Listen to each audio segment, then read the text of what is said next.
Hi friends, ഇന്ന് നമ്മൾ mutton ബ്രെയിനിൻ്റെ റോസ്റ്റാണ് ഉണ്ടാക്കാൻ പോണത്. അതിനാവശ്യമുള്ള സാധനങ്ങളെല്ലാം അടുപ്പിച്ച് വെച്ചിട്ടുണ്ട്. ബ്രെയിൻ ആണെങ്കിലും അത് കഴുകി വൃത്തിയാക്കിയിട്ട് മഞ്ഞപ്പൊടി ഉപ്പും തേച്ച് കുറച്ച് ടൈം വെക്കണം കേട്ടോ.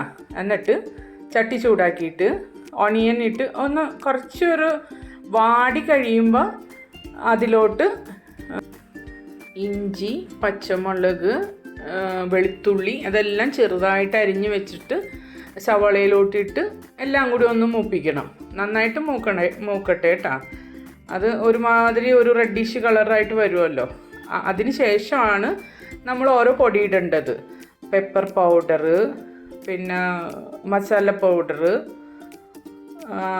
ചില്ലി പൗഡർ, പിന്നെ ടർമറിക് പൗഡർ, അങ്ങനെ അതും കൂടി എല്ലാം ഇട്ട് നന്നായിട്ട് മൂപ്പിക്കണം. നല്ലോണം എല്ലാ സൈഡും കൂട്ടി ഇളക്കി എടുക്കണം കേട്ടോ.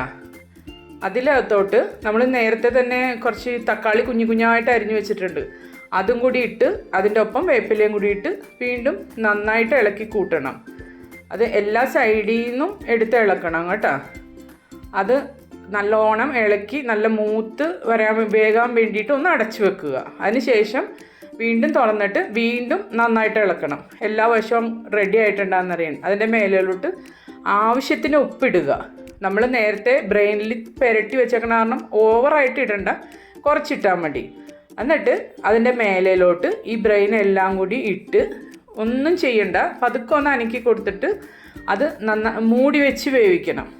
ഇളക്കാൻ വേണ്ട, ഇളക്കലി ഒന്ന് വെന്തിട്ട് ഇളക്കിയാൽ മതി. ഇപ്പോൾ കണ്ടോ, അത് ഒന്ന് വാടിയിട്ടുണ്ട്. അപ്പോൾ ഇളക്കുമ്പോൾ സൂക്ഷിച്ച് ഇളകണം, പൊട്ടിപ്പോകും ഇത്. അതുകൊണ്ട് സൈഡിൽ നിന്നൊക്കെ കുത്തി പൊട്ടിക്കാതെ സ്ലോവിൽ എല്ലാ വശത്തു നിന്നും ഇളക്കി കൂട്ടണം.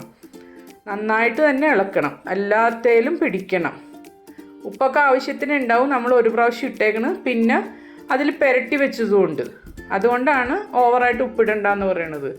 ഇനി ആ വെള്ളം അതിൽ നിന്ന് തനിയെ ഊറിയെ വന്നേക്കണ വെള്ളമാണ്. ആ വെള്ളം പതുക്കെ ചെറുതീയിലിരുന്ന് നല്ലോണം വേഗണ നേരം വരെ വെച്ചേക്കണം. അതിൻ്റെ മേലോട്ട് നമ്മൾ ഇടിച്ചു വെച്ചേക്കണം മസാല, അതായത് നല്ല ക്രഷ് ചെയ്ത് വെച്ചേക്കണം മസാല പൗഡർ, അതും ഇടണം. അതിൻ്റെ കൂടെ ഇത്തിരി മല്ലി ഇലയും കൂടി ഇട്ട് നന്നായിട്ട് ഇളക്കണം. ആ ക്രഷ് ചെയ്ത മസാല പൗഡർ ഇടുമ്പോൾ ഇത്തിരി നല്ല സ്മെല്ലെല്ലാം വരും. വീണ്ടും അത് മൂടി വെച്ച് വേവിക്കുക. ഇപ്പോഴും കുറച്ച് വെള്ളം ഉണ്ടാവും. ആ വെള്ളം പോണ നേരം വരെയും ചെറുതീയിൽ വെച്ചുകൊണ്ട് വേവിച്ച് വറ്റിച്ച് നന്നായിട്ട് ഇളക്കി കൂട്ട്. പൊട്ടാതെ നോക്കണം കേട്ടോ. പൊട്ടിക്കഴിഞ്ഞാൽ അതിൻ്റെ ആ ഒരു ഭംഗിയും പോകും, എടുക്കുമ്പോൾ പീസായിട്ട് കിട്ടില്ല. എല്ലാവരും ഇതൊന്ന് ട്രൈ ചെയ്ത് നോക്കണം കേട്ടോ. നല്ല ടേസ്റ്റ് ഉണ്ട്. Okay, by.